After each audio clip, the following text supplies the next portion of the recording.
Halo teman-teman, di sini kami akan menyampaikan materi tentang pasar modal dan pasar uang sebagai tugas mata kuliah Manajemen Investasi Fakultas Vokasi Universitas Negeri Yogyakarta.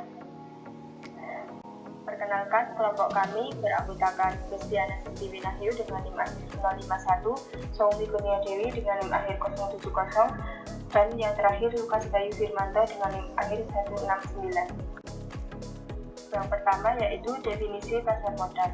Menurut Undang-Undang Nomor 8 Tahun 1995 tentang pasar modal, pengertian pasar modal adalah kegiatan yang bersangkutan dengan penawaran umum dan perdagangan efek, perusahaan publik yang berkaitan dengan efek yang diterbitkannya, serta lembaga dan profesi yang berkaitan dengan efek. Kemudian pengertian pasar modal menurut undang-undang ini agak berbeda dari laman resmi Bursa Efek Indonesia atau BEI. Menurut BEI, pengertian pasar modal adalah pasar untuk berbagai instrumen keuangan jangka panjang yang bisa diperjualbelikan, baik surat utang atau obligasi, equity atau saham, reksadana, instrumen derivatif, maupun instrumen lainnya. Selanjutnya yaitu fungsi pasar modal. Fungsi yang pertama, menambah modal usaha. Yang kedua, pemerataan pendapatan. Yang ketiga, sarana peningkatan kapasitas produksi. Yang keempat, sarana menciptakan tenaga kerja. Yang kelima, sarana meningkatkan pendapatan negara. Dan fungsi pasar modal yang terakhir yaitu indikator perekonomian negara. Selanjutnya, pelaku pasar modal. Pelaku yang pertama yaitu pengawas pasar modal, kemudian yang kedua penyelenggara pasar modal, yang ketiga perusahaan emiten, yang keempat investor atau pemilik modal, yang kelima penjamin emisi, yang keenam pialang, yang ketujuh manajer investasi, yang kedelapan yaitu penasihat investasi, yang kesembilan lembaga penunjang pasar modal, dan pelaku pasar modal yang terakhir yaitu profesi penunjang pasar modal. Yang selanjutnya ada produk pasar modal. Untuk produk pasar modal yang pertama adalah saham, kemudian ada obligasi. Obligasi meliputi obligasi sendiri, obligasi korporasi, sukuk, dan surat berharga negara. Kemudian ada reksadana, dan yang terakhir ada exchange trade fund atau ETF. Untuk selanjutnya ada lembaga yang terkait dalam pasar modal.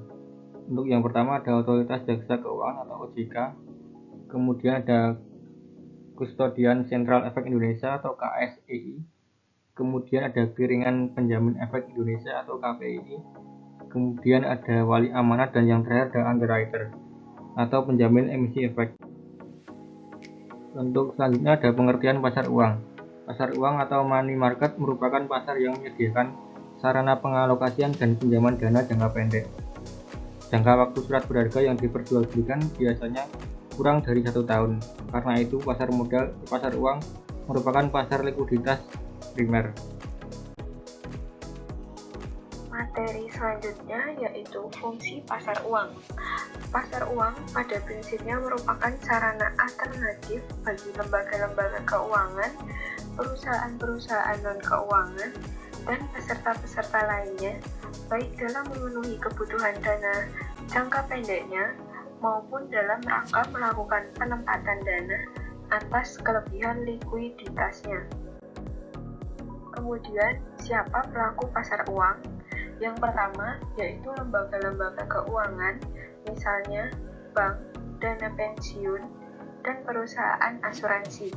Kemudian ada perusahaan-perusahaan besar, misalnya perusahaan yang sudah go public menerbitkan commercial paper, lembaga-lembaga pemerintah, misalnya Bank Indonesia, menerbitkan sertifikat Bank Indonesia atau SBI, dan individu-individu, misalnya rumah tangga yang membeli sertifikat Bank Indonesia.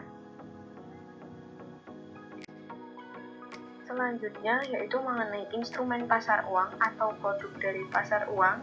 Yang pertama ada treasury bills, kemudian commercial paper, yang ketiga yaitu negotiable certificate of deposit, selanjutnya banker acceptance, kemudian bill of exchange, selanjutnya repurchase agreement atau repo, kemudian sertifikat Bank Indonesia atau SBI, selanjutnya yaitu surat berharga pasar uang atau SBPU, dan yang terakhir adalah call money.